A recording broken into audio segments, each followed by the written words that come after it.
이쪽으로 당기니까 내가 원하는 냄새를 맡으러 갈 수 있네? 저 강아지한테 갈 수 있네? 원하는 걸 얻을 수 있다는 생각이 딱 바뀌는 순간 쟁취하기 위한 흥분의 시간이 되어버립니다. 안녕하세요, 이준교 연사입니다. 오늘 제가 좀 뜬금없는 소리 하나 해보려고 합니다. 바로 강아지랑 산책할 때 우리가 멈추지 말아야 하는 이유입니다. 이게 무슨 소리인가 싶죠? 우리가 보통 산책하는 모습을 떠올려 보면 당연히 걷기도 하고 잠시 멈춰서기도 하고 강아지가 궁금해하는 냄새 실컷 맡게 해주고 또 볼일도 보게 해주고 대부분 이런 비슷한 패턴으로 산책을 하잖아요. 거의 대부분이 그럴 거예요. 근데 제가 멈추지 말라고 말씀드리는 건 바로 이 과정에서 정말 많은 분들이 자기도 모르게 하는 실수 때문인데, 그게 뭐냐면요, 강아지가 가고 싶은 방향으로 강아지가 원하는 타이밍에 너무나 자연스럽게 스르륵 끌려가 주신다는 겁니다. 아마 이 영상을 보시는 분들 중에서도 이렇게 생각하시는 분들 분명히 계실 거예요. 산책은 강아지만을 위한 시간이 아닌가요? 그 시간만큼은 우리 강아지가 하고 싶은 대로 자유롭게 해주고 싶어요. 네, 그 마음 저도 충분히 이해하고 어느 정도는 공감합니다.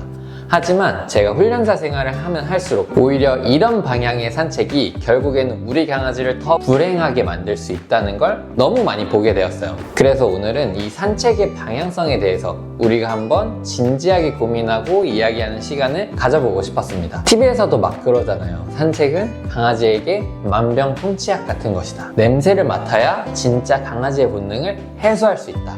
이런 말을 들으면 왠지 우리 강아지를 위해서 산책할 때는 하고 싶은 거 다 해줘야 될 것 같은 생각이 들죠. 근데 한번 생각해 보세요. 우리가 사는 이 현대 도시 생활 속 산책이라는 게 사실 그렇게까지 자유롭지가 못해요. 1.5m, 길어야 2m 남짓되는 줄에 묶여서 보호자 곁을 맴돌며 아스팔트 위를 걷다가 가끔 나타나는 몇 안 되는 잔디, 흙, 나무, 냄새를 맡으러 다니는 거잖아요. 강아지 입장에서 어떨까요? 하루 종일 집에 있다가 드디어 밖에 나왔는데 온갖 새로운 냄새, 소리, 볼거리가 가득하니까 당연히 흥분되고 저기로 막 뛰어가고 싶고 이 냄새도 맡고 싶고 저것도 궁금하고 난리가 나겠죠. 자, 바로 이 상황에서 우리가 좋은 마음으로 너가 하고 싶은 거 다 해봐 하고 강아지에게 모든 주도권을 넘겨주면 어떻게 될까요? 높은 흥분도가 일상이 되는 강아지가 될 수도 있어요. 강아지는 아주 단순하게 학습해요. 내가 보호자를 이쪽으로 당기니까 내가 원하는 냄새를 맡으러 갈 수 있네? 내가 저쪽으로 확 잡아 끄니까 저 강아지한테 갈 수 있네? 이렇게 보호자를 끌고 가야만 내가 원하는 걸 얻을 수 있다는 생각이 딱 바뀌는 순간 산책은 안정적인 힐링이 아니라 원하는 걸 쟁취하기 위한 흥분의 시간이 되어버립니다.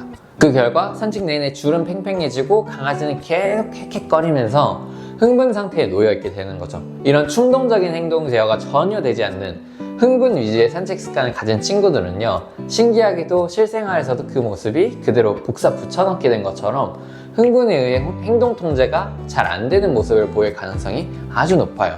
그리고 이 흥분은 겉보기엔 마냥 좋아서 그런 것처럼 보일 수 있겠지만 사실 그 내면을 깊숙이 들여다보면은 그 밑바닥에는 불안이라는 감정이 아주 크게 자리 잡고 있는 경우가 정말 많습니다. 자, 그럼 반대로 아주 얌전해 보이는 강아지는 어떨까요? 보호자가 네가 가고 싶은 곳으로 가, 네가 원하는 산책을 한번 해보자 하고 주도권을 주면 친구들은 이렇게 느낄 수 있어요. 난 이 산책을 이끌어 가고 있어. 어디로 가야 우리 가족이 안전하지? 어떡하지? 저기서 다른 강아지가 쳐다보는데? 저 오토바이는 우리 쪽으로 오는 건가? 내가 우리 가족을 지켜야 해. 이런 식으로 자신이 무리를 안전하게 이끌어야 된다는 엄청난 부담감과 책임감을 느끼게 될 수 있다는 거예요. 특히 겁이 많은 친구들은 산책 내내 주변을 경계하고 긴장하는 모습을 많이 보이는데, 이때 보호자가 괜찮아, 그냥 한번 기다려보자 하고 기다려준다면 그 기다림의 끝은 결국 두려움이 폭발해서 짖거나 달려드는 행동으로 나타나는 경우가 정말 많습니다. 자, 그럼 이런 상황에서 보호자님들이 하는 대표적인 실수, 정말 흔하게 볼 수 있는 모습인데요, 우리 강아지가 다른 강아지를 보고 짖거나 흥분하니까 그 상황을 피하지 않고 그 자리에 멈춰서서 앉아 기다려를 시키는 거예요. 그리고 다른 강아지가 다 지나갈 때까지 초긴장 상태로 버티는 거죠. 저는 이럴 때 절대 멈추시면 안 됩니다 라고 정말 강조해서 말씀드려요. 이럴 때는 오히려 멈추지 말고 계속해서 걸어가야 합니다. 설령 강아지가 좀 짖더라도 당황하지 마시고 줄을 짧게 잡고 강아지 시선을 다른 곳으로 유도하면서 그냥 묵묵히 빠른 걸음으로 그 자리를 획 지나쳐 버리는 거예요. 우리가 알아야 할 건 강아지 입장에서 그 상황은 엄청나게 큰 자극이고 거대한 두려움이 밀려오는 순간이라는 거예요. 이런 패닉 상태에서는 사실상 어떤 교육도 먹히지 않아요. 지금 당장은 그 상황을 최대한 빨리 벗어나서 강아지를 안정시켜주는 게 훨씬 더 큰 도움이 됩니다. 본격적인 교육은 그 이후에 그 강아지가 버틸 수 있는 안전한 상황을 일부러 만들어서 점차적으로 둔감하게 만들어주는 방식으로 진행을 해야 되는 거고요. 아니 그럼 대체 어떻게 산책을 해야 잘하는 건가요? 그냥 멈추지 말고 계속 걷기만 하면 되나요? 라고 물어볼 수 있겠죠? 오늘 제가 결론적으로 이야기하고 싶었던 내용이 바로 이겁니다. 우리 강아지의 산책에는 균형 잡힌 통제가 반드시 필요하다는 거예요. 아니 그 자유로워야 할 산책에 웬 통제죠? 조금은 아쉬운 마음이 드실 수 있어요. 근데 제가 말씀드리고 싶은 통제는요, 무슨 군대처럼 막 강압적으로 안 돼, 이리 와 하는 그런 강압적인 통제가 아니라 바로 이런 거죠. 자, 지금부터 저쪽까지는 내 옆에서 차분하게 걸어야 해. 그리고 자, 이 공간에서는 마음껏 냄새 맡아도 좋아. 이렇게 걸을 때와 냄새 맡을 때, 멈출 때와 나아갈 때를 보호자인 나의 리드하에 명확하게 정해주는 거예요. 이런 산책을 하게 되면 강아지는 처음에는 좀 불편하고 어색해 하다가도 나중에는 엄청나게 안정감을 가지게 됩니다. 왜냐면 더 이상 자기가 모든 걸 결정하고 책임져야 되는 부담감이 없으니까요. 아, 우리 보호자만 믿고 따라가면 되는구나. 엄청 편안하고 안전하네. 이렇게 느끼게 되는 거죠. 우리가 걸을지 멈출지 방향은 어디로 갈지, 심지어 우리 강아지가 무언가를 뚫어지게 쳐다보고 긴장하고 있다면 그것을 계속 보게 둘지 말지까지도 우리가 신경 써줘야 돼요.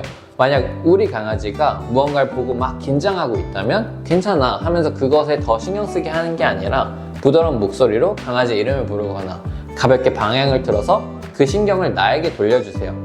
만약 이런 산책 습관을 꾸준히 가질 수 있도록 노력하신다면 저는 감히 대한민국 상위 10%의 훌륭한 반려견 보호자가 될 수 있다고 말씀드릴 수 있습니다. 물론 이게 하루아침에 뚝딱 되는 것도 아니고 연습 몇 번 했다고 끝나는 것도 아니에요. 교육이라는 건 평생에 걸쳐서 좋은 습관을 만들어주는 과정이니까요. 오늘은 듣기에 좀 피곤한 잔소리처럼 들렸을지도 모르겠습니다. 하지만 우리 강아지의 진짜 행복을 위한 이야기라고 생각해 주시고 꾸준히 들어주시면 좋을 것 같아요. 다음엔 또 좋은 영상으로 찾아뵙겠습니다. 좋아요와 구독은 저에게 큰 힘이 됩니다. 감사합니다.